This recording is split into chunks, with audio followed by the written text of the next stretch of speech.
All right, y'all. Welcome to the next installment of the Dismount podcast. And today, the group is saddling up and we are discussing episode 43, storytelling.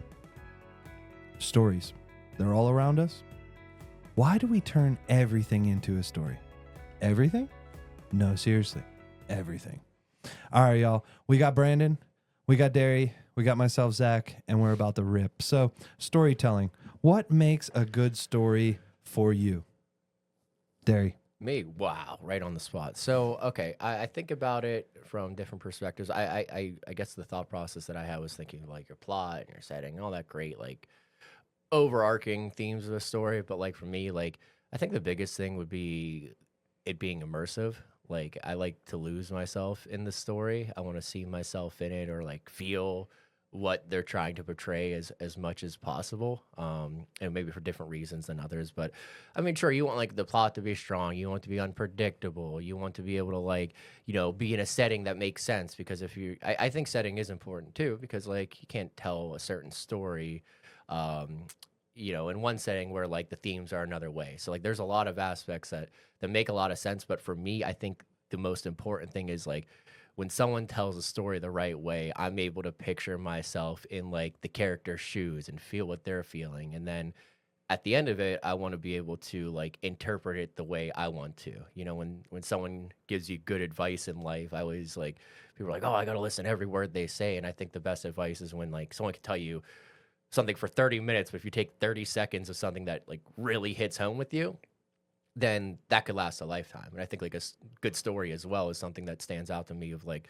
okay, like I took this whole 2 hour long movie, I watched it, but this one little bit stuck with me because I was able to like immerse myself in the entire story. And there's one theme that really sticks out. So, I mean, I want to be entertained like anybody does. And like, I think there's a difference between like real, like a story sticking with you long term. And there's a reason why we keep going back to certain like movies or books or songs or whatever. But for me on the other side is like, I want to also like take something with it that means something to me in my life and my journey too. Like I think those are the best stories where you can put yourself in the shoes and then it sticks with you long term. Like, wow, like that message was so powerful, whatever the message might be. And that's also like an abstract story too. Like I some clean cut stuff is great. You think of like, I don't know, kids movie, like Shrek is pretty easy to wrap your head around, Yeah. But like I also find myself, leaning more towards like a an abstract story too, where at the end of it you're able to like, okay, like maybe your meaning's different than mine or whatever it might be too, or like something that interpretations led up to the person who actually wants to take the deeper dive into it, and that's what makes it art, I think too. Yeah, I love the idea of thinking of it putting you into like a POV situation, Yeah. like a point of view. Like you are completely immersed into this. You feel the entire vibes. I can feel the emotions. I can feel the senses. Man, at some points in time, you could feel the wind. Yeah. That the characters going through. Like you see I'll use an example of like someone riding their bike or like thinking of like one of the, I don't know the exact movie that I'm thinking of, but just like thinking of a character in like the back of a pickup truck, and they're just like they're riding down the road, and you can just tell how free they feel. You know, Right. you can feel the wind. Like, Perks of oh being a wow, wallflower. Yeah. yes, that was the one that I was thinking of. Yep. Yeah, coming through the tunnel. Yep. Yep, Yeah. coming through the tunnel. And it was also a Pittsburgh one, so it kind of hit too. But Teddy, for you, what is a story? What's a good story? For me, my good story is also, we try to give varying opinions, but Zach and I see eye to eye on a lot of this stuff today. So we'll have very similar answers, potentially. But I want to see the protagonists get like pushed a little bit. I want to see them move forward, have something to strive towards, and have like a purpose, a mission, or a goal. And I don't want it to be boring. I want there to be some challenges along the way. I want there to be like almost like the person may or may not succeed in what they're pushing for. Right. And then there may be people, side characters, for that theme, that goal, that are nudging them. And I think a great example of this is Alonzo in Training Day.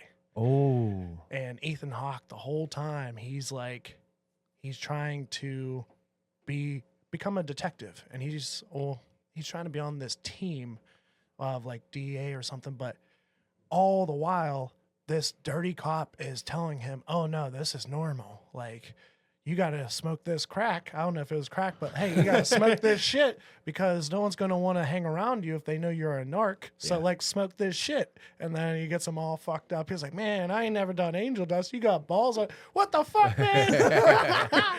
But, yeah, so I like to see in those instances, the supporting characters or other characters might be nudging them towards or away from their goal. And there's potential for them to fail. So for me, I exactly that, want to put myself in their shoes and be like, are they going to succeed? Are they not? And I'm rooting for them. I'm like, come on, man, come on.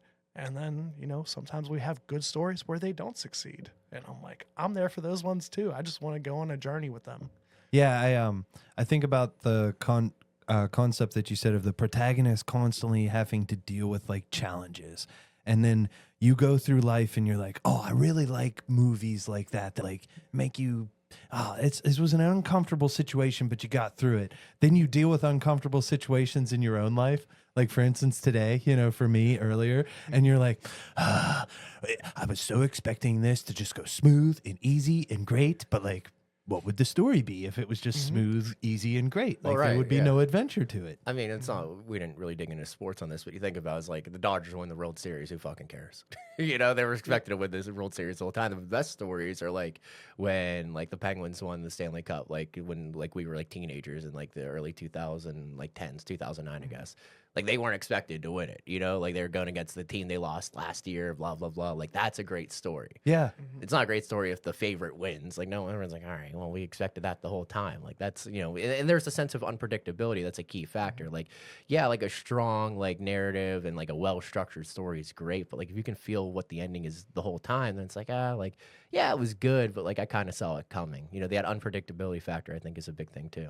Yeah, I love, you know, I said, I love being fully immersed into a situation, and I got to share the little tidbit that I wrote in the notes here was I think of a movie like Lord of the Rings, and you know, I wasn't at the age to go see that in the theaters like when it came out, but I think of the concept of like I'm in this movie theater watching Lord of the Rings, and I'm completely immersed in the situation, and I just completely forget that I drove a car here, and I think that I flew a dragon. You know, like I'm just completely lost in like, how did I get to this? How did I get to this situation? Right. What, did I walk to this place? Holy cow. You know, like you totally lose yourself in the movie. Right. And I think of, I like to think of that huge difference that you put out of like an abstract movie in terms of like a Shrek, like watching an actual like cartoon movie or cartoon characters and that type of, you know, thing versus, it just popped into my head, Staten Island Summer.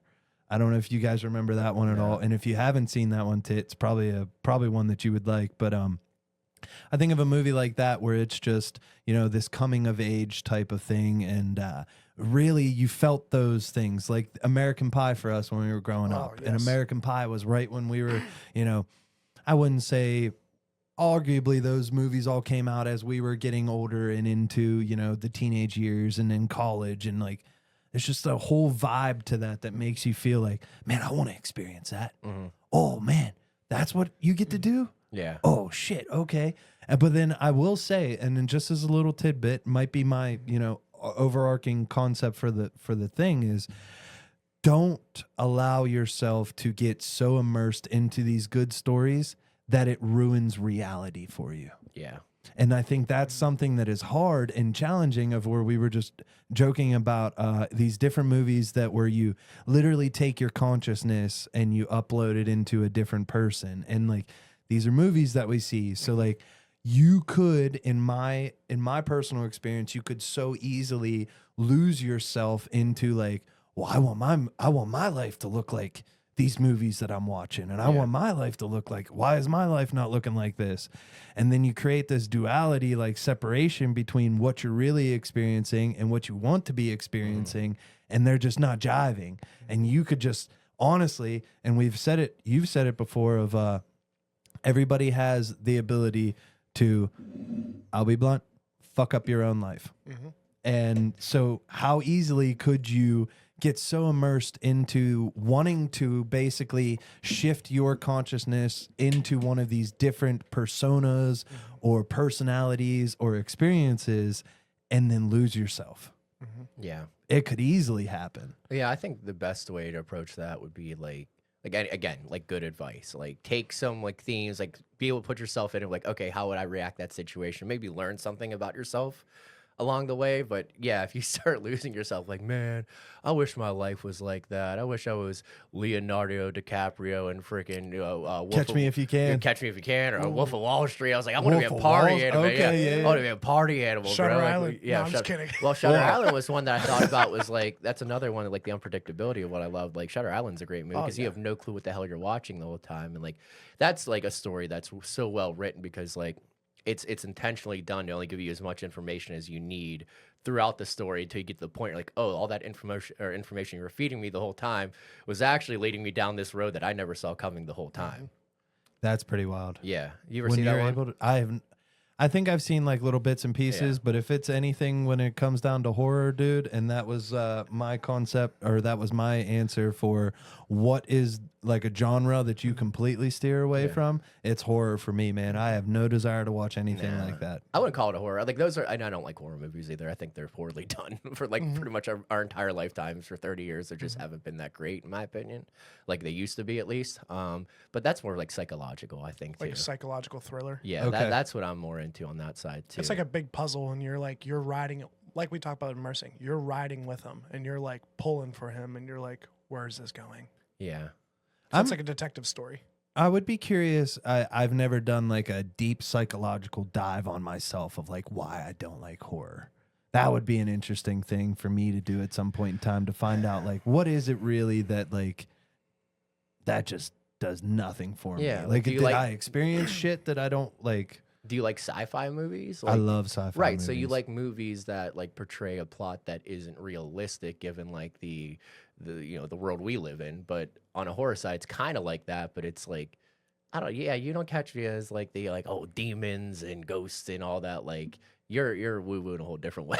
Like you're not a ghost hunter. I don't expect you the next 10 years to be on History Channel. Like the ghost meter, like boom boom boom boom boom. Like that's not you at all. No. So I don't know. I just think honestly for horror movies, like I do like watching them when they come out like around Halloween. Like and there's some good ones, but it's all the psychological stuff. Like it's always like the like, oh, like what's up with that person or what's going on with them as far as like them trying to battle themselves or people around them. Like I like that. The horror sense of like bloody, gory bullcrap. Like it's all shock factor stuff, and I feel like that's like unfortunately as far as storytelling goes, it's pretty lazy typically. Gotcha. Yeah. I do have a case to make for horror, though. Okay. So I'm also on the same wagon of I don't really enjoy it as much, but there is a lens to put on to find more joy and value in horror. So there's Stephen Cohen's Monster Thesis. Back in my old college writing class, there's basically this monster, and it can come in many forms. It could be a cell phone. It could be all of these different things. But essentially, the people who do the right thing usually make it to the end of the movie for the most part. But the people who are having sex, premarital sex, blah, blah, blah, drinking, doing drugs, they're usually the first to go. So it's pretty much like in Jason, I'll use Friday the 13th. I think that's the right one. I'll use him as an example. He's killing all the people who are going and swimming, skinny dipping in the lake and going and having sex. I don't need to watch the movie to know that's probably exactly what's happening. I know if you go in the lake, you end up getting killed by him. But it's all these people who are trespassing, going, skinny dipping, having sex, drinking, doing all that stuff. All those people, they know they shouldn't be doing it. There's a rumor that they could die, but they go and do it anyway. Yeah. Test the limit. Yeah. So it's really funny. I enjoy some of them, but I enjoy like the cheesy, like if you guys ever saw the Leprechaun series, I think it's hilarious. Yeah. Yeah, Like there's value to it for sure. But again, like that's why like for predictability purposes, like I feel like like, oh, that person's going to die. And like there's some fun to it. Like as far as like eating popcorn and watching a movie, like, yeah, sure. That's perfectly fine. If I'm thinking of stories that are going to last a lifetime for me, like, yeah, I know I shouldn't be out swimming in the lake at midnight. I'm going to fucking die. Like, yeah, I know that already, like, you don't have to tell me I'm not learning anything through this. Yeah, like a Shawshank Redemption. Yeah, completely being- Oh, freaking love it. different. Yes, you know, completely different story. Like there's so much to take from something like that. Right, 100%. Yeah, and that's where I think it differs for me. I Is love like there's definitely more value in some of those than like, and that's maybe where there's the disconnect for horror. I don't know. There's a movie that I want to check out sometime soon that I had no clue was an actual movie. It has Shia LaBeouf, young Shia LaBeouf, young Channing Tatum, but Shia LaBeouf actually becomes Robert Downey Jr. Like Robert Downey Jr. plays the old version of Shia LaBeouf. It is on Hulu. It is called is something about finding out who your saints are. A guide to recognizing A your guide saints. to Yeah. recognizing your saints. I had no clue this was a movie, dude. I feel like we got to check it out. Yeah. I wasn't able to watch it right now, though. I'll tell you guys a whole nother story later. Yeah. But yeah, want to check that movie out because I feel like that probably had incredible storytelling through that one. Crazy cast in that one. And Shia LaBeouf young, Channing Tatum young, and the fact that I saw that Robert Downey Jr. became Shia LaBeouf was like, I was like, what is this movie, Yeah, dude? yeah. And Also, Tit, did you just look that up? yeah. What's the year on that? It's like, let's see real quick. Just timeline in Robert Downey Jr.'s life. I'm just curious. I'm like, 2006. that is his comeback. I wish I would have put money down, but like, yo, I think I know what year that is. Yeah. I think Yeah. that's around the same time Kiss Kiss Bang Bang came out, and Okay. that's essentially what got him on the board to be like Iron Man. Like, Okay. people were like, yeah, we want him. He's kind of snarky and has a little bit of an attitude. But in Kiss Kiss Bang Bang, he's a fuck up as opposed to like somebody who like designs a metallic suit. Yeah. But So that- do you have any genres that you steer away from?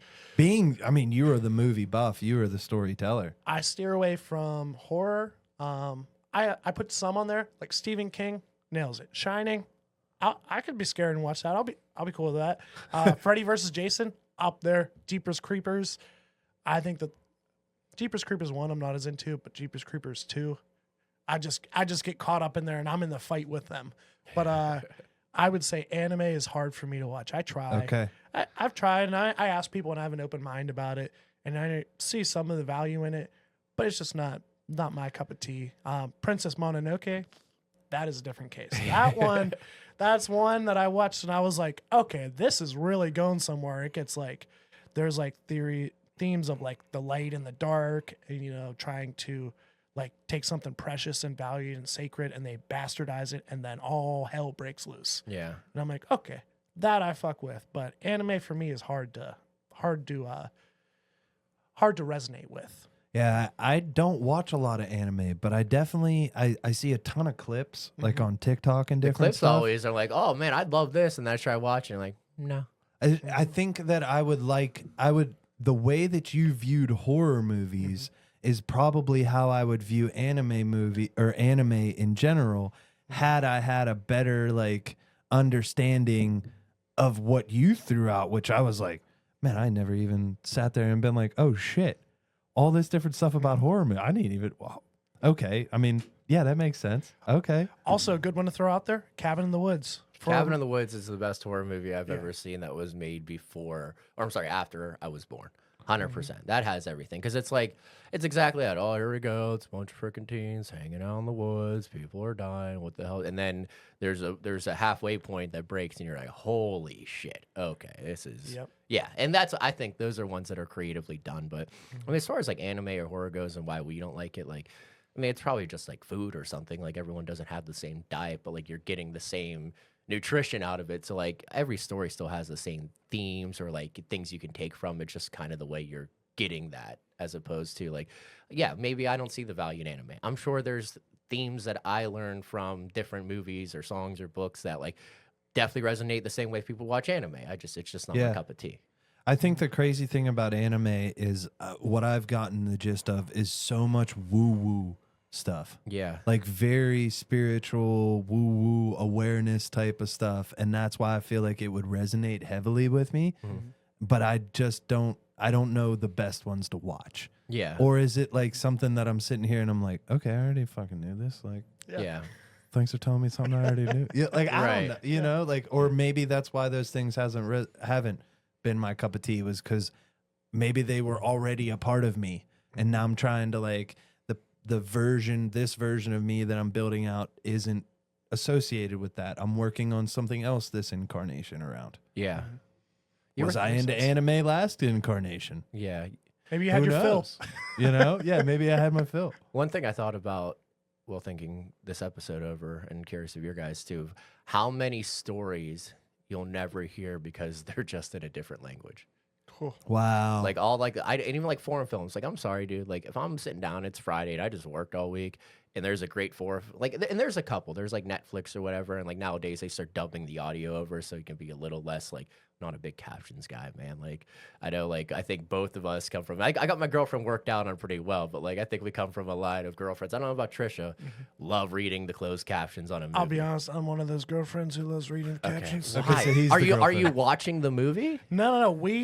We love reading it while it's playing. You're not watching the movie. No, You're reading the words on the bottom of the screen. For the most part- I'm sorry. For the I'm most sorry. part, once you've been doing it for so long, it's happening simultaneously without extra energy. I just find it incredibly hard to immerse myself into a story while I'm reading the fucking words on the screen. I'm sorry. Just me. I don't Titty know. just says you're not a Titty has this I'm just different. multitasking skills. Yeah, again, okay, whatever. And that would be That's fine. funny because fine. it's funny that it would be both women for us because women are supposedly better at multitasking. Supposedly. Titty, the woman of the program. Thank you.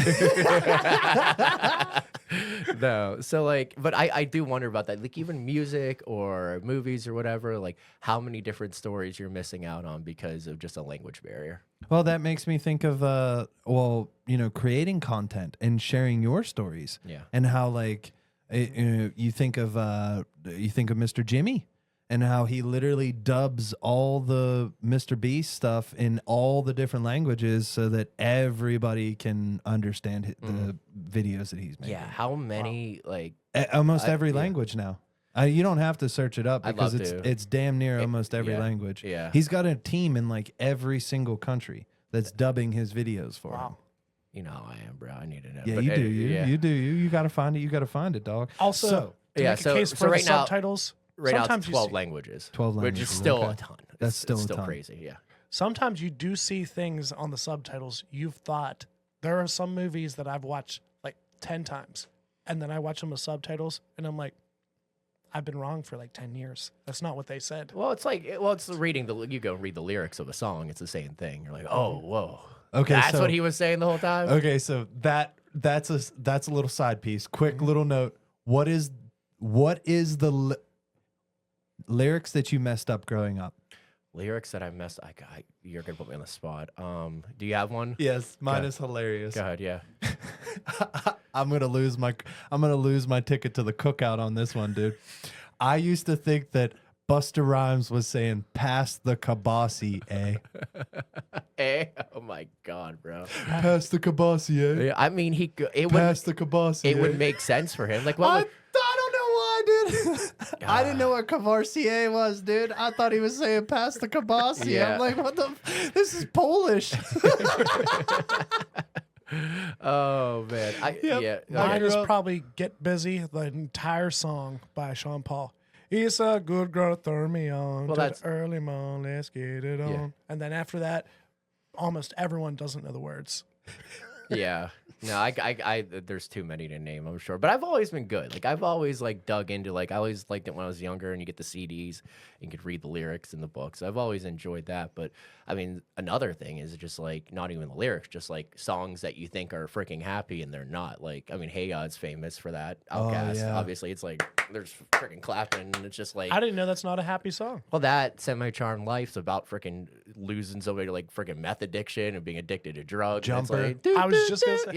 yeah. I mean, you can feel the vibes in those Yeah, ones, but- but like but- Jumper is, you know. Yeah, Third Eye Blind was really good about capturing that. And that's like a lot of like what I said about like I look at this and I'm like, okay, cool. Let's like movies and books. And I was taking notes and I started thinking about like I went to a concert this week. I'm going to another one next week. And like music's crazy, man. Like there's so much storytelling that goes into music of like, especially being able to put yourself in the shoes and also learning about what songs are about. Like I'll go see Pearl Jam next week and like Alive. Like, what do you think the song Alive by Pearl Jam's about? I know because you told me, but I had no idea. I just thought it was. Well, no, that was a different one. That was Yellow Ledbetter. So that was about like Oh. his like brother going off to war. What he even finished the lyrics. So like still able to convey emotion by not even really singing anything. I have a guess. It- I imagine it's about him contemplating suicide, and then he hasn't, and he's still alive. No, it's about an ancestral relationship with his mother. Wow. That it wasn't real, but like Whoa. yeah, like he wrote it from that perspective. Yeah. He's Like, saying he's saying I'm still alive even though I want to bang my mom.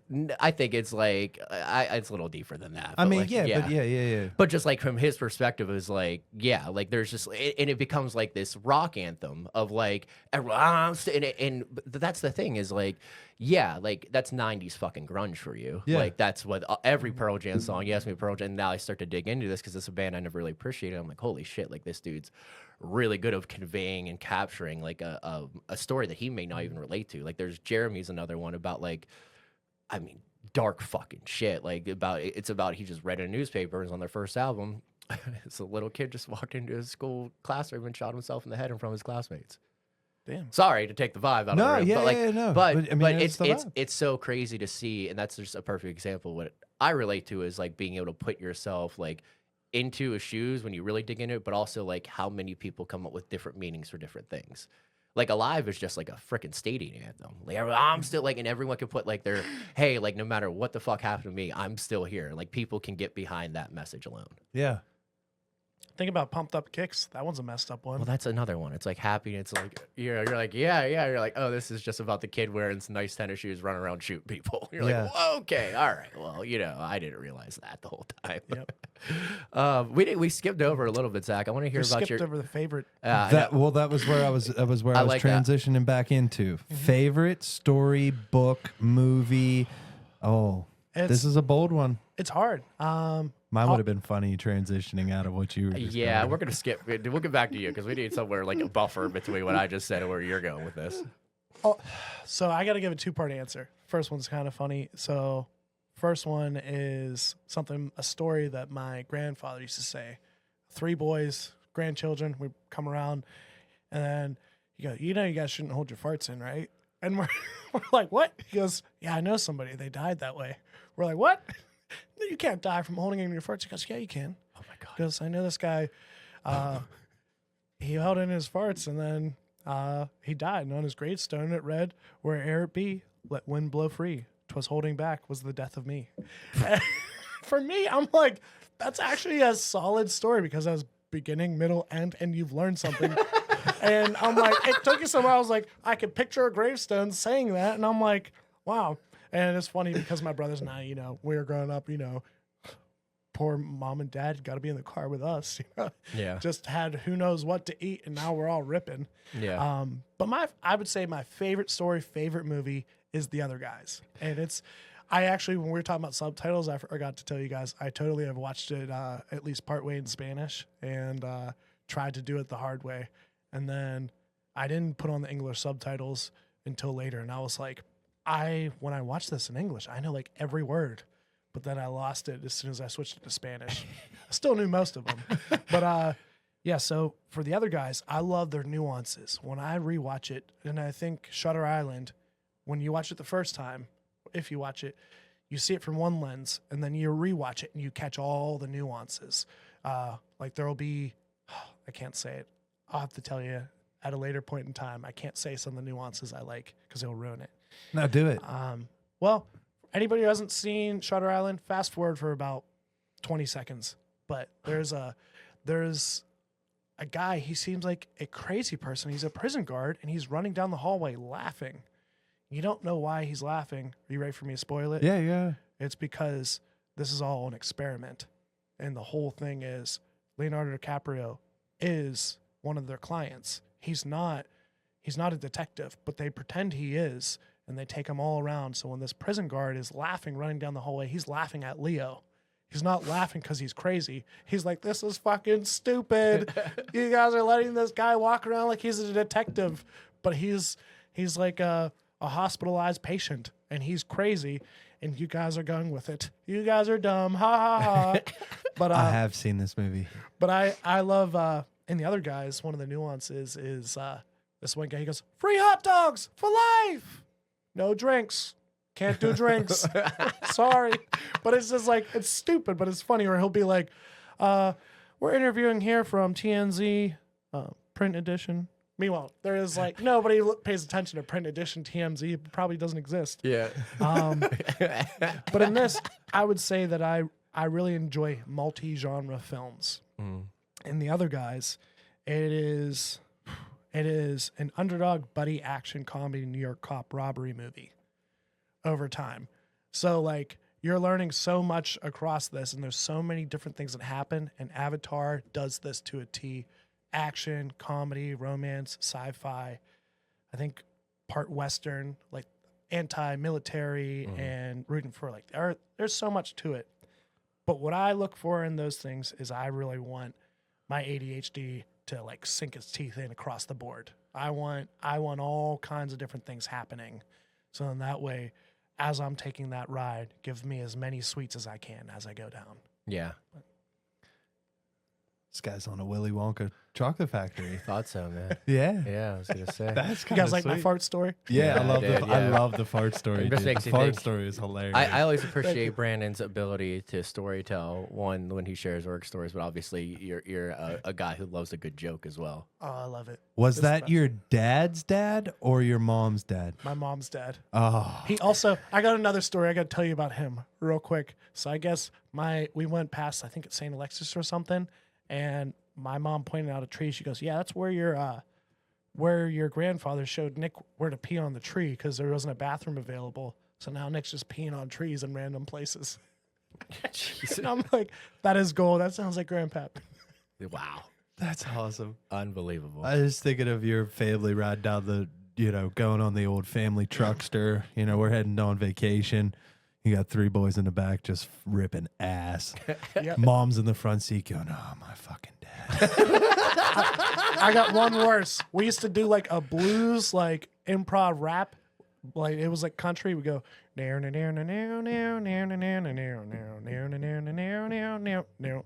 soon as that hook ended, you go into it. We just make up whatever we saw outside the window, and then we would keep going. And I'm like, geez, my parents let that ride for so long. I'm like, I'm glad they didn't come around and just smack us. Go, shut up. Oh, that shit's probably entertaining for them, man. You get on the road.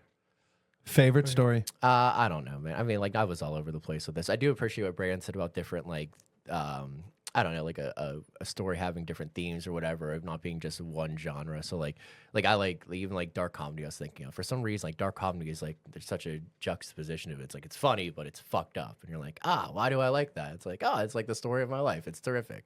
It's just trying to be funny while shit is fucked up the whole time. So, and I think about like.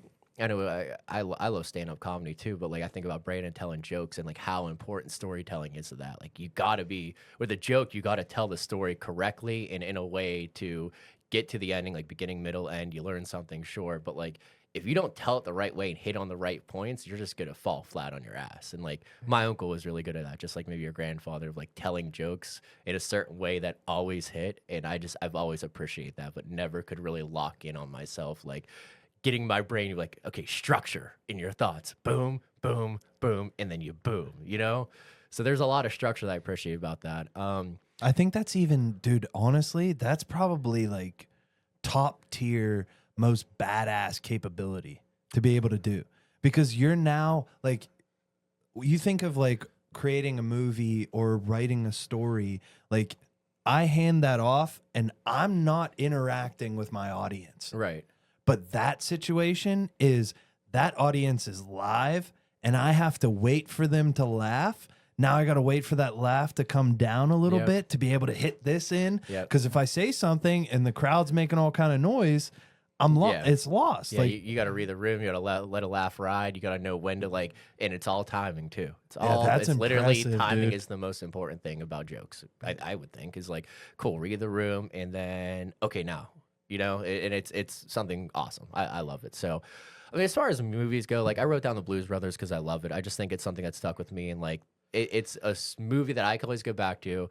And I like thought about, I was like, would I want to watch that movie for the first time again? And like, I think like the best types of stories are ones that like it doesn't matter if you do it 1,000 times, it still hits the same way. So I'm like, all right, I grew up loving music. Like there's a sense of rebellion, there's a sense of chaos, there's the best music of that era. There's car chases, there's crime, explosions, there's laughs, there's redemption. It's literally everything. So like as far as the story goes, like Brandon said, I don't want it to be like a clean cut thing. I want a little bit of everything. Like that had everything. Like Ray Charles is in one point, and then they're stealing a police car and driving through a freaking Shopping mall. Yeah, shopping mall. Or they're getting chased. They bought this cop car. Now they're getting chased by other cop cars in a shopping mall. And then you go back down, and the whole overarching story is them just trying to save the orphanage they were from. So, and they're trying to redeem themselves through God. They're like the two most godless men in the world. And they've come out of jail. Jake just gets out of jail. And the first thing they do when they leave the orphanage is like, the guy tells you guys got to go fucking back to church, dude. The nun tells them, you guys got to go find God. So like, all right, man, like, I don't know what that is. And it's like, like Brandon tell me I got to go back to church or something. Like it's the same thing. And they're just standing in the back. And James Brown's the guy up front. And it's like, they're in Chicago, but it's like that Southern Baptist, like, clapping and singing and like really like pushing home. And it's so funny to see like them realize they need to redeem themselves through that. And then they just go back to being complete fucking assholes again. But the entire time they're relaying that this is a mission from God. I'm like, well, yeah, that excuses me from fucking everything, So that movie is terrific, man. I mean, most people have seen it, but that's one that I can go back to. And then I thought about music. Like music's so big for me. And then like I was like, oh, Blues Brothers, I love the music. And I'm like, okay, well, what about the music? And then you realize like stuff that I was raised on, like bands I really like that are like very popular. Like I think of like seeing Green Day or Weezer, or like I'll go see Pearl Jam again, and thinking about what we were just talking about of like their ability to, like, you can go watch a movie and get enjoyment out of that, but like you could put a song on at any time, and like no matter how you're feeling, like if it's triumph or defeat, or you're happy or sad or in love or heartbreak, like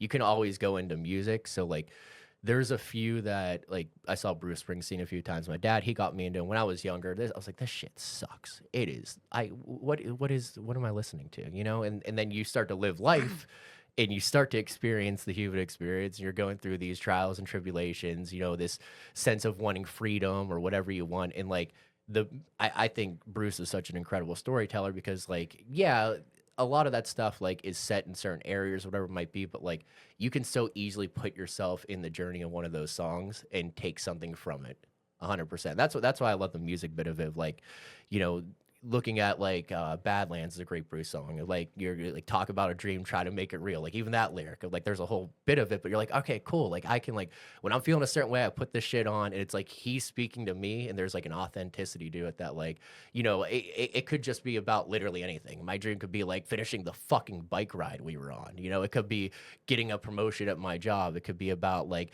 living, more authentic version of myself. And like those are why like that storytelling bit sticks with me a lot more than just like a movie or a book or something. And I actually probably find more relatability with people who enjoy books more than I do because of the love of music I have, just because of like being able to like set the scene, like, oh, it's dark and cold and you're in your car and you're driving out of town when no one else is around. Like you're able to visualize that. And that's why I think I appreciate about books that maybe I don't lean into a lot, is the people that like really love the fact that they can picture every little bit. You can smell the smells, taste the taste. You can feel what it feels to be in that type of environment. It's the full immersing, dude. My answer for this one is Dr. Seuss's "Oh, the Places You'll Go." I thought you were going to go one fish, two fish. Oh, no. Who's the last one? Bluefish? I know how this one ends. Whoa. This was a book that was given to me when I was young. And I don't like, this was just such a, there was such a theme to my like existence with this book of just like, oh, the places you'll go. And like this little explorer goes to all these crazy lavishing places throughout the book. And it just, to me, I feel like it was like a reminder of like all the different lives that I've experienced and like where I'm going, and that, this time around, you're going to have some awareness that was completely unlike the other times that you've been alive or have experienced existence. And and you still got a lot of places to go, man. You still, as much as you can sit here and think like, oh, I feel like I might have the answers this time around. Nah, you got way more to learn, bud. Yeah, there's a reason you're back here. Yeah. Yeah, if you're here, you got something to figure out. You got somewhere to go. You got some more stuff to do, without a doubt. Yeah. So, transitioning out of this, we went through the genres that you don't like. We went through, your favorite movies. Are there any common themes in movies or shows or stories that you tend to favor? And my answer for this one would be a hero's journey. Hero's journeys and rom-coms, like, might You're as well a just huge rom-com guy. big rom-com. Yeah. Same. Yeah.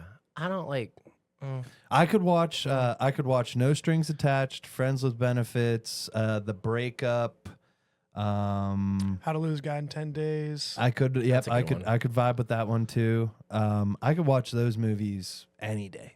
Yeah. Like you're not gonna 10 you're Things I Hate About You. that's another good one. Yeah. Disney movies, like I was so into hero goes off onto their quest and has to go through all these trials and tribulations in an ever-ending story that leads you to this. Whatever lesson that might be. Like The Lion King. Yeah. The Lion King's a wild one, dude. Yeah.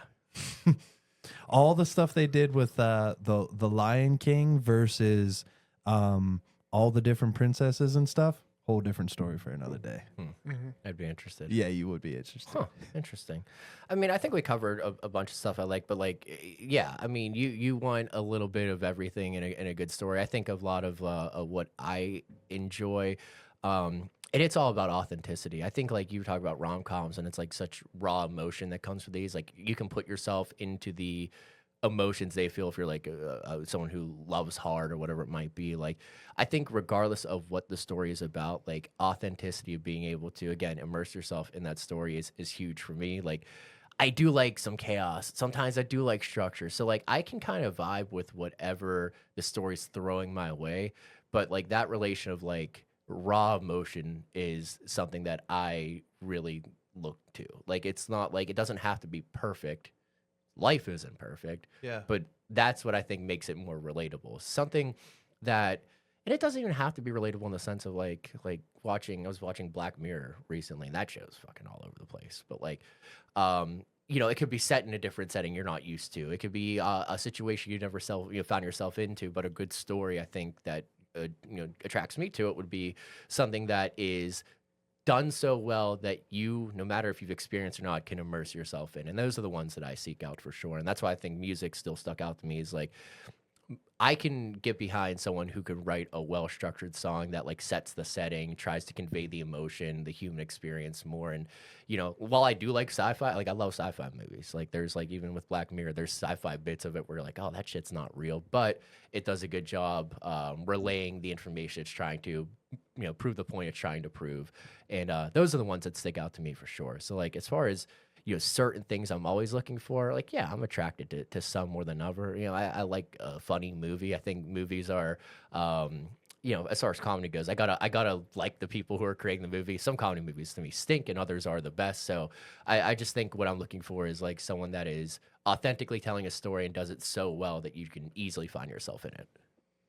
I think of, to your comment on like comedy movies, I instantaneously go to Will Ferrell. And I think of I know you and Ryan love the movie where he's going to that world competition. Oh, Eurovision. Eurovision. I think that, in my personal opinion, I don't enjoy that one at all. No, but I love Blades of Glory. Fair. Like Blades of Glory, hilarious, ridiculous. Yeah. But the other one, it's going on this like whole path of like ridiculousness that is supposed to be funny, but the other one just doesn't hit for me. I don't know if it's that I don't know, like maybe if I lived in Europe it might be a whole different vibe. Yeah. Like if that was something that was maybe, I don't know. Yeah. Maybe there's things in that movie that I don't understand. Yeah. It's almost The like a jokes musical why. too. it's almost like a musical in a sense because of how everything's going. So Okay. that one, I don't even know why I enjoy that one so much, but I would say there's a lot of music and there's a lot of ridiculousness. I think one of the jokes, because I have an awkward sense of humor, I will walk up to somebody and I bought them a drink, and I'm like, "Do you think 2 drinks is too much for one person?" And then in that movie, she legitimately walks up, and he goes, "Oh, you got one for me?" She goes, "No, I got 2 for me." It's like, well, what the fuck? Yeah. But I like those little tiny little Yeah. stupid, ridiculously like cheesy jokes. But Yeah. you also love to sing. Like you I love do. karaoke. So I feel like that, that kind of plays into that too for you. Yeah, Why they, you might like that. they have very singable songs. Yeah, yeah, ding dong, double trouble. They got a lot of really good Volcano Man. But they got a lot of ridiculous songs in there that are very singable. So what are your common themes then, Tit? My- You're the guru here. So Trisha would be very happy to see that she kind of brought me to the Italian job to really appreciate the Italian job. I love that movie. I love it now too. Before, when I was younger, when it first came out, I was bored. Why anybody would ever say that Wow. beats me. Because now when I watch it, I think it was just like, when it came out, I was looking for different things, and that probably wasn't among them. Okay. I want to say that's probably 2001. That's my best guess. But that movie, for a heist movie, it has all the things I'm looking for. They're emphasizing cooperation, fighting greed, and being great at your craft or assignment. And they're all like super punctual. And there's a little bit of mystery to it. Are they going to succeed? Are they not? How's this going to work? It's a little bit of a puzzle. I also really like the romantic comedies where guy's stubborn, woman's rigid, and they both must compromise. It's every Matthew McConaughey movie with Kate Hudson. Every single one of those. And I think they're supposed to do a remake of Overboard, which is going to be the exact same thing all over again. I'm Okay. like, and I bet you I'll probably be sitting in theaters watching it, even though I know exactly what's going to happen. I know the full plot. I know a lot of the jokes that they're going to make, but I'm still going to go see it. Like that's going to be great. And then action movies. I love like buddy action movies. Rush Hour. I think they're fantastic. Let's Be Cops. Like all kinds of those buddy movies where they're like going on a journey and both need to kind of grow in one way or learn how to solve the puzzle together. Mm-hmm. So that's what I look for. Dude, I'm so glad that you brought up the Italian job, but I'm also glad that I kind of blocked that out of my life, because I feel like if I would have not blocked that out of my life, we might be having we wouldn't be at this podcast right now. Oh, yeah? I feel like I love those types of movies. I love that whole like I love that Cat whole, and mouse. the heists, like going through that whole craziness, doing crazy things to steal something. Oh yeah. Yeah. I love that. I'm starting to realize I'm just like, I'm not very picky in the way a story is relayed to me. Like, I don't like, I would watch any of those movies. Yeah. I think just having it well structured and well written, like I can get behind anything. I think like that's what makes it easy to watch. Like I have no interest in like bad movies, and I'm really bad about movies in general. Actually, there's probably, you go to like IMDb top 250 movies ranked of all time, I've probably seen like 16 of them. You know what I mean? So like, I do want to dig into that more, but I don't think that it's more Night or less Bitch like on there? Night Bitch. No, I won't. Have I watched that? Damn. Wasn't that what was the dog one that you Oh, just I watched? did watch that. That movie was horrible. I did watch Night Bitch. Yeah, that movie stunk, dude. Yeah, because it's not. Well, it's not made for me though. It's about like a woman. I think she has like, what was it about? She has like she's had a kid and like she's like losing her sense of self. Like it actually is kind of relatable. Like you definitely could like. So she's like, just you're the stay-at-home mom. That's your role now. And she's like, fuck this. I'm a bad bitch, dude. I'm not a stay-at-home mom. So like, yeah, I'm not gonna sit there and go, wow, that movie was made for me. Like I saw the fucking Barbie movie. I went to the theater with my girlfriend to go see the Barbie movie. That movie was not made for me at all. That's like a Taylor Swift concert of a movie. Like that's what that was at all. You can appreciate what they're doing, but you know that they didn't write that movie with you in mind. So I mean, that being said, like I can get behind the most like the plots of the story, the setting. Like I'm not picky on how that's conveyed. I think it just needs to be well structured, a little bit of unpredictability, and then something that I can see myself in, regardless of like where the hero is in the story or what they're experiencing. Maybe it's not the same exact situation. I'm like, oh, when shit goes rash, how do I react? Or when you deal with failure, do you come back positive, or whatever it might be. So if your life was a movie, Mr. Structure, Oh Christ He almighty. It would be says, it "Oh, would be man." the least structured movie of all time. So we're gonna throw that shit all the way out the window. And like again, with like Blues Brothers, it's chaos. Like there's a lot, so that's why I like a movie like that. But like I think about comedy, like not taking myself too seriously. Like there's something about that I always relate to. I think moving forward into like who would be involved in that. Like I think supporting cast in my movie or story or whatever is huge. I think I have such a eclectic group of people that like help me tell my story. And as I get older, like more focused on myself. But I think to get to like this certain point, it definitely has a strong supporting cast of probably a lot of characters people would have trouble keeping track of. Actually wrote, it'd probably be a TV show. There's no way.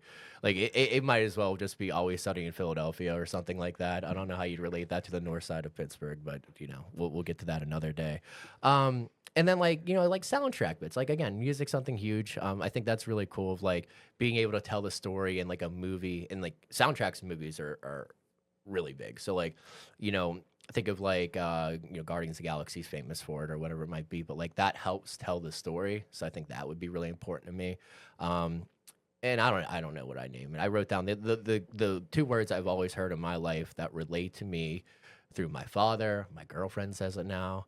I say it. It's my ongoing battle. It may be the two words that are put on my gravestone would be always something.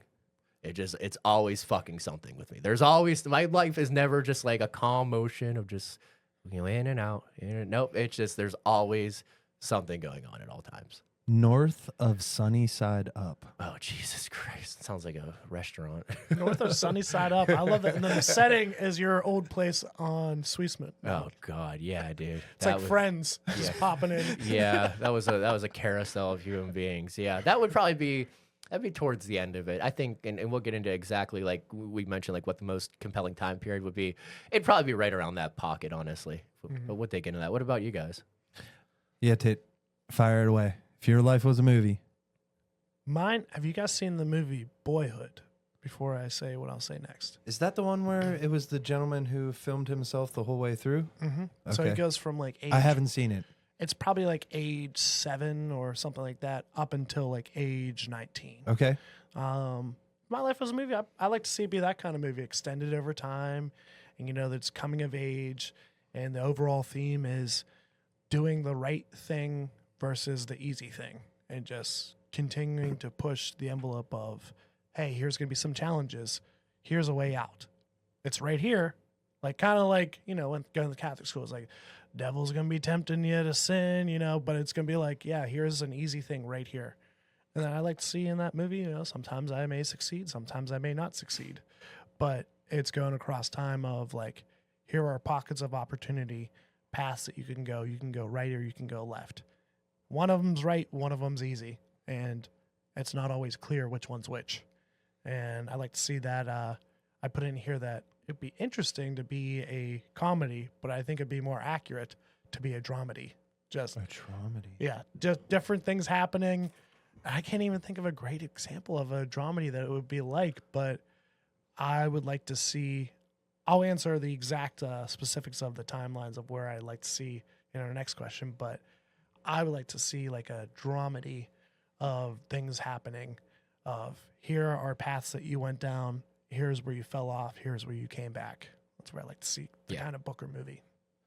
My story would be called Unapologetically, or I just had it in my head.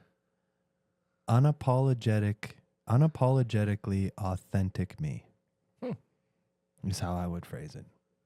And so that was, I wanted to, this was a hard one for me to how I was going to actually portray these words. I wanted to start out by thanking you guys, honestly, for doing this episode with me. And thank you, Titty, for putting together these questions, because when I did this, like I've definitely toiled and like felt like I should be at a farther place, or that I should be here, or that like I see someone doing something, I'm like, man, I could totally be doing that. And then this, taking the time to sit down and write out these answers, I was like, fuck, man, you've had a pretty good life. Mm-hmm. Damn, this is kind of cool. Like, I don't even think the best part has happened yet. And this is pretty sick. Mm-hmm. So like, I don't know. There's a lot of things that, like, for me, it would just be a story of a man who is trying to remember who he actually is. And it would be, he's now on a slow path of breaking that duality into singularity and not being, you know, multiple faces or multiple people, but just being one version that is unapologetically me. Mm-hmm. And I'm on a path of singularity. I'm on a path of trying to become just one, just me, the ultimate version of me. And that's where like I feel like my story would be this path of just this guy who becomes aware, or was aware throughout all of his childhood, of just like, just gonna go along with this, you know, gonna do my thing, just gonna keep trying to be the best me, best me, best me. And not ever once like comparing yourself to the people around you. And then people start like bringing on those views of comparing yourself to other people. And you're like, this just feels unauthentic. Like, why am I comparing myself to other people? Like, other people are going through completely different things. They got different moms and dads. They got different people in their lives. I don't have a brother. He's got two brothers, you know, like, we're all going through these different things. So to say that we all should be like put into these boxes or put into these labels that like we're trying to like force it on each other in grade school, you're like, oh, this just doesn't feel right. Mm-hmm. And so that's where mine was this. I was this person who constantly was like going through life like this bubbly little character who just was being his authentic self. And through being his authentic self, might have shined his light a little bit too bright, and other people like they didn't want you to be like that. And so then you start getting all these opinions and views from people of like, oh, you got a big head. Oh man, you're really a pompous ass. Like, what the hell? Like, fuck, dude. I was just trying to be me. Yeah. And so then I lost myself a little bit through my 20s of like, well, then if this is how life is going to be, I'm just going to go, I'm going to grind hard. I'm going to do this. I'm going to do that. And then it was completely opposite. It was pure party, pure chaos, pure awesomeness that we experienced through our 20s. And you're like, oh, fuck, I'm 28. I didn't do shit of what I said I was going to do. All right, now it's time to become myself again. And like, that's been the journey over these last 4 years. And it's been a blast. It's not been easy, easy at all. But that's where it's an awareness story. It's becoming the version of you that you always knew that you were capable of. But it's not a singular story. That's where I loved what you guys brought up. Like, I don't want to be like just recently, I was like, man, I want to do ultra marathons, but I don't ever want to be labeled as an ultra marathoner. Man, I want to be a professional cyclist, but I don't ever want to be labeled as a professional cyclist. Like, I don't want those labels. I want to just do all these different types of things. And it led me into discovering, honestly, like, I knew what a Renaissance man was, or like what a Renaissance person was. And I had someone say that to me recently of like, man, you're a modern day Renaissance man. And I was like, what the hell does that mean? And then I did some diving into Leonardo da Vinci. Oh. Leonardo da Vinci is a fucking G, dude. Mm-hmm. Did you know that he was the strongest man in Florence? No. He was an engineer, he was an inventor, he was a painter, he was a freaking everything, dude. And supposedly his athletic like prowess or like fitness routine that he had is still studied and used to this day. Supposedly he used to bend horseshoes with just his bare hands. That's insane. That's insane, dude. Isn't that iron? Yeah, dude. I'm like, I don't know what horseshoes were made. I would think they were probably better back then than they are now, but I think they would be stronger back then than they are now. But if that's a true story, that's no different than like my buddy from high school who was able to rip phone books in half. And you're sitting there and you're like, yo, that's sick. And he's like, all right, dude, you do have to have strength, but there's a technique to this. Yeah. There's a technique. And you're like, yeah, but you just ripped a phone book in half. Like, shut the fuck up on technique, dude. I don't give a shit. That's badass. Right. We're 16 years old. You just ripped a phone book in half. And we're not in a small city. Yeah. This ain't like we're in a podunk town. This has got 40,000 different Smiths in this damn book right now. I just got a mistake for being a different Smith just this week. Oh, Jesus Really? Christ. They almost put me on the wrong insurance. I'm like, wait. Is there a wife on that? Yeah, no. I'm like, okay. Let me give you my wife's birthday. Oh, yeah, that'd be great. That's a whole different Smith. That was a whole different Brandon Smith. All right. Now, transitioning out of if your life was a movie, what would it look like? Mhm. We're transitioning into if your life is a movie that you're experiencing right now, what part are you in? Oh, what part? What section are you in? Oh, okay. Well, What period would be the most compelling? Okay, see, that's where I took it. I didn't think that, there's not a lot going on right now. I mean, there is, but as far as compelling goes, I think probably back pre-2020 when I was at the end of a relationship, looking to get a new job, just dealt with freaking Lyme disease, which shut me down. I was the heaviest I ever was, probably the most depressed I ever was, probably drinking the most alcohol I ever was. I was probably at the lowest point I'd ever been right before, say, 2019. And then that ability of like digging in, which again, like you mentioned, trying to find yourself again was like what that theme would be of like, cool, like I end up on my brother's freaking floor, sleeping there. And then I'm like, all right, dude, like you got to make a conscious decision to build yourself back up. And I got my own place, started working on it, got the new job, things were going, and then a friggin' global pandemic hits. And I know that's like whatever, everyone wants to make a story about COVID, but I think what was crazy for me is like I made a conscious decision at that time to go like, I can sit here and go right back to where I was by myself, which would be really shitty, or I can make this an opportunity to go out and I have all the time in the world to go rediscover myself. And over that period, I was able to build myself into the best version I ever saw of myself. Even something today where I'm like, I got to chase and go find that same energy. I don't want to be the same person I was 4 years ago, but I do want to go chase that energy that I had, that hunger I had then. So thinking of like the most intriguing part of my life, that period of like, my mom ended up in the hospital. I thought I might lose her. I'm trying to go out and find myself. Like now I have this job that I've been working for my whole life and I got it. And now there's no one could come to, any sporting events throughout the, entire world at that point. So like so many different, like, oh, going this way. Nope. We're going that way. Going this way. Nope. We're going that way. And then like all built around just kind of like that redemption arc of like, I know deep down inside who I am. I just need to go out there and find that person again. I love everything about tapping into that, dude. Yeah, what about you? This was one of those ones where I was like, man, this was the secondary part of that, like sitting there and going, shit, what was the most compelling? Like I got stories on stories. And like right now, I like even now at this point in time, like we're doing a podcast.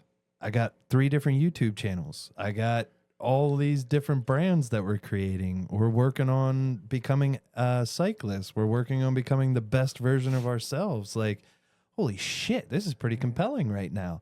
But then I turn around and I'm like, yeah, dude, but you got stories about how you were literally stoned out of your mind and you're about to get arrested and you talked your way out of like saving you and 3 homies in a car when you're freaking scooted out of your mind.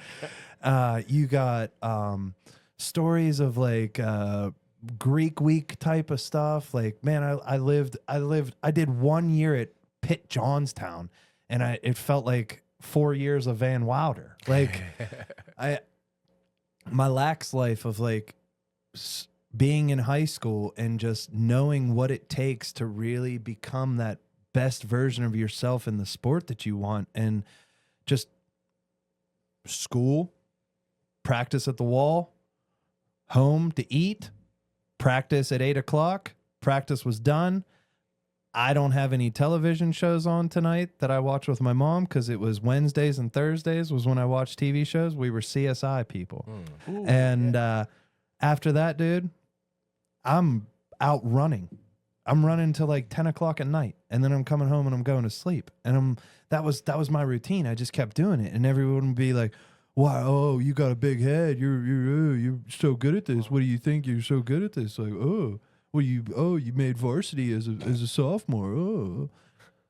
I've been putting in the work, my guy. Like I've been putting in like there's stuff that you don't see. Like I'm not hanging out chasing the girls because we just got our license. Like, it's a whole different vibe. And so I don't know what would be the freaking most compelling. I think honestly it's still to come, but I love everything that it's happened, man. Like I just this episode right here, we joked about like the fact of how much journaling we've been doing with these episodes now, with these amazing, outlines that Titty's been building for us. And this one just, dude, the gratitude was on 10,000 this past week. Yeah. Writing these notes and thinking about this one. So I want to transition the hell out of me talking way too much and Titty, most compelling. Where are you at? It's hard to nail down. Honestly, it's from pretty much 18 or 19 years old till now. Like, there's a lot of stuff, and I wrote down that I can't really pick one. It'd have to be a series of 3, and then I'll mention the 4th after, but it's a series of 3. CCAC, going up through and getting into grad school would be 1, and then going from grad school all the way through, and then getting to, I can't say the name of the company I'm at right now, but the company that I'm at now, I was in 2019, whenever I became manager/supervisor. That marked my change in careers, and I'm like, okay, I'm leaving counseling behind, and I'm going to do this. And then I went around full circle of, okay, now I'm going to go leave my job right now where I have 2 sites I manage, and I'm going to go to Ohio to go propose to my now wife. And I'm going to go out there without a job and try to find one in 6 weeks before my insurance runs out. so then press for time, proposed my wife, now got engaged to an unemployed man who's, all I was doing during the day was working out and applying to jobs. And it took a long time, and I'm like, what the hell? So went through that, did sales. Once I did sales, I felt like I was selling my soul. Not any bash on Ted is amazing at sales. I was selling a product I didn't believe in, and it felt horrible. And then I went on from that to go machining, and then I'm like making jokes about, want me to say hi to the sun for you? Okay, yeah. I'll tell your son hello. She misses you, So then I went through, I wouldn't call it a dark place, but like that felt like it was grinding me down over time. No disrespect to the company, it was a grind. So, went through that, and then after machining, then I went and came back to my company and got to this point. We've been rebuilding our site to try to make it run as efficiently as possible.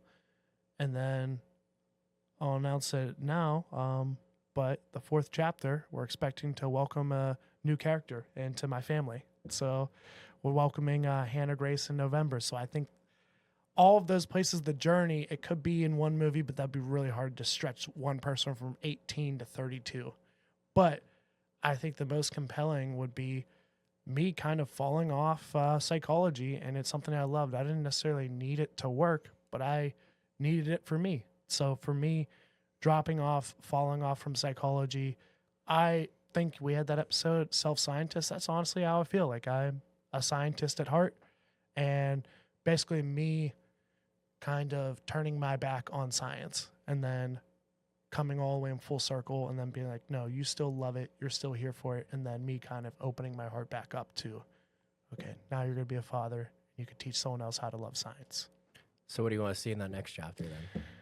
I want to see Hannah grow up, never date anyone. And, He ain't like Brandon will see himself coming from a mile away in about 18 years. Like, nope. No, you ain't going to any lacrosse games. No way. Comes across real friendly. Hey, can I help with that No. box? Nope. It looks really heavy. I got it. Yeah. But yeah, I would definitely see. I want to raise her to grow up to appreciate science as well, know all the things. I also had my first date in 3rd grade, so no one can know that. Clip that now. I'm excited to see Brandon transition into like the father role that he was, Pretty much made to be. Well, I was gonna say made to be, but also exposed to. You have a very awesome father. So like, Yeah. but I think it's the interesting part is to see you step into your dad's role, but he had 3 sons, and you Yeah. have a daughter. Yeah, How you gonna take that, man? Yeah, He is- that's a whole story that's fucking self. he is super stoked. They all are. Yeah. But I think my dad, I feel like he did want to have a daughter at some point. He has a bunch of goddaughters, but he's gonna be the best grandfather ever. Yeah. Same with not my grandma, my mom. They're super stoked. Me, I'm terrified. I'm like, I was telling you guys before we started, I believe like since Easter, the day I found out, I've been doing pull-ups, like just walking in the garage, no reason, just doing pull-ups. I should go get my girlfriend pregnant, dude. Maybe I'll get back in the gym. Well, if you have a daughter, then it'll really get you to get back in the gym. Yeah. Yeah. When I would have kids, I want to be beef caked out, like, and especially like as you have your kids, like I want to continue to become more and more badass to the point where like they say that the father, it's not the mother, the father's athletic capabilities is what ends up like predators. They look at the father to whether or not they're gonna go after those kids. Damn. Interesting. So the father being weak or like they ain't even worried about the mother bear, even though the mother bear is gonna come out and she gonna fuck the shit out of you, dude. But like they supposedly that was I saw that recently in an article. Like they target the dad. It was if the dad was weak or like they felt like they were more worried about the dad coming after them like some Liam Neeson shit. Yeah. You know what I'm saying? Yeah. So that's where I'm like, I want to become the most badass motherfucker. Yeah. Yeah, I get that. Yeah, my dad definitely held that role for sure. We were telling stories. My brother and I saw my dad this past week, and of like how many times my dad just absolutely scared the shit out of people who would mess with my brother and I the other day. But obviously, Yeah. that there is some truth to that. What about you, Zach? So next chapter. Next chapter, I'm excited for what might come out of this podcast and also just all these different avenues that we're working on right now. Like I'm excited to allow this to unfold the way that it should. You know, I want to build a little lacrosse team with some homies. I want to do all these different things, but then there's all these ideas that pop up into my head. Like I don't want to build a fitness like a fitness brand, but like I have the most amazing idea and thoughts for like what would be like a fitness lifestyle brand. And you're like, no, dude, backseat that or sell it to somebody else, dude. You do not need to put something else on your plate. Yeah. But as far as next chapters go, I'm very excited to, as I said, see it unravel, allow it to go. Like I feel over the past 4 years, once I turned on the Jets at 28 and was like, nope, this is my life. I got to do what I want. I got to make something happen for me. I'm going after my dreams. I got too laser focused on the outcomes. And when the outcomes weren't going the way that I anticipated or I desired, it just floored me. And it was like, this sucks. My life sucks. This is bullshit. Like, and you're like, dude, this episode just reminded you how chill your life kind of is. Like, what the hell is wrong with you? Allow that next chapter to unfold. It's been unfolding already pretty awesome with you fighting against it. So like, don't fight against it and let's see what happens. Yeah, stop trying to control everything. Like that's like, a lot of the time I've had that conversation myself recently. Like you sit here and like short term, present, you're like, oh God, I'm worried about something. But then you go back and if I think 6 months ago, like how much cool shit I've done, it's all I'm thinking. I'm not thinking about what I worried about in December. I'm sure I was worrying about something. Yeah. You know, and none of that came to fruition, but I can just look back and see all the cool shit. So like just having the patience and like the understanding of like, cool, just this is going to come to me. It always has. what has truly gone wrong? Like, and if it does, cool, then deal with it then. But like, God, please stop experiencing things twice too. Because if you worry about something, I'm sure Teddy knows, you worry about something, you're experiencing it then, your brain doesn't know the difference. And then if it comes to fruition, then you've worried about it twice. You've experienced it twice. Like, Yeah. stop, like, and if it doesn't come to fruition, then you've experienced a bunch of shit psychologically that has, no effect on your life, but has an effect on you, like, internally. And that I can't do that shit anymore. So, for me, just a more focus on myself, like fully immersed present moment. Like, I think, and it's a focus on me in general, not so much of like in the past, it's been on others and making sure I was there for other people. And now I want to, instead of be like I don't want to say my own worst enemy, I don't think that's who I am, but I definitely want to focus more on being my own best friend, like taking care of myself, treating me the way I've treated other people, I think is the next big step. So just more appreciation, just more love for myself, more understanding of exactly what you said, that things that are going to happen to me are going to happen anyway. And I mean, I've gotten this far in my life, so what do I really have to worry about? Yeah, like for instance, I would love to buy like 100 acres or a massive plot of land. And I talked to you about this before about building out like my own community or having your own family compound where like all the people who you like, dude, how sick would that be to have 100 acres and like in the center of that 100 acres is just this barn dominium that is, you call it the porch. And so the porch has all kind of sick stuff inside of it, but you got this badass like fireplace and all that outside, fire pit. You got the outdoor cooking area, and like Fridays, Saturdays, and Sundays, if the light's on at the porch, then people are hanging out. And like, you don't gotta go like you drive your ATV up the hill, up to the porch, dude, and you're hanging out with all the people who you want to be hanging out with, family, friends, that type of stuff, versus feeling obligated to like, oh, I don't want to have people over because I didn't clean the house because we've been so busy this week. So let's go meet somewhere like the Meadows. And you're like, the fuck are we meeting at the Meadows for, to hang out and like talk? I want to be able to talk. I don't want to hear all these other conversations because I'm too overstimulated. My guy, what don't you understand? I can't focus on you. I want to focus on just you. Yeah. And but like that to me would be so badass. But then you dive into the fact that you are literally not allowed to build villages.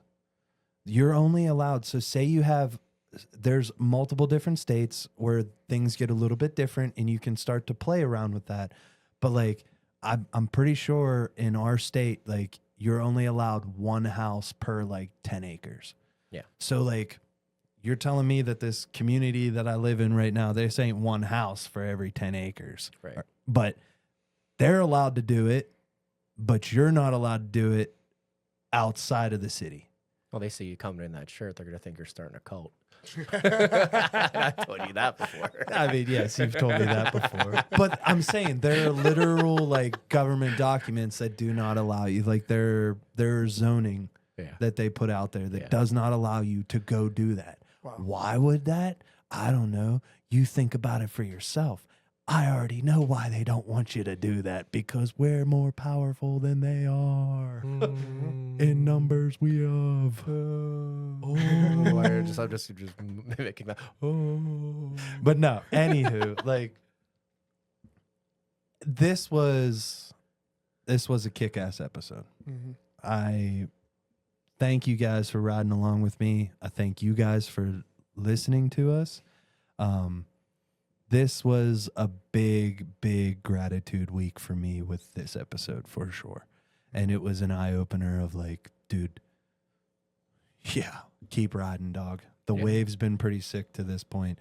Yes, there has been some massive sharks that have come out of that wave and fucked you up from time to time, but it's been a pretty sick There's been wave. some trolley tracks you've got your tires stuck in. Yes.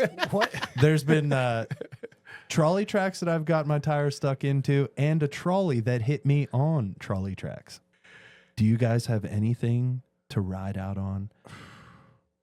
You know, I'm filled with like 40 stories on deck. No. I'm going to leave them all on deck. As said once in one of the greatest stories ever told, I got to pay. Just want to reiterate back. Also, thank you, man. I think, a great opportunity for gratitude, and you go through life. I think everybody should join us in it. You go through life. You don't really assess and take a backseat to just look at yourself. I think everybody should probably take a minute to maybe just review the past 10 years. Where have you been? Where things derailed, and what got you back on track? I love it. I don't have anything else to say. Don't let a trolley ruin your life. Don't let a trolley ruin. All right, y'all. As always, the Dismount Squad says, don't trust us, trust yourself, because this is your journey, and we're just riding along with you. We appreciate you guys for tuning in, and we'll see you guys on the next one. Take care. Thank you. Later. Don't hesitate to catch the gang's next release, episode 44, Character. Who am I? For real. Let's give you a sneak peek at 2 of the questions that the squad journaled on in preparation for this next release. Question number 1. What kind of character do you want to be? And then question number 2. Can you describe someone who is a great or wild character? This is the wild card. What do they do? Who are they? How do they act? And what makes them the wild card? We'll see you guys on the next one. We appreciate you guys as always tuning in. Take care.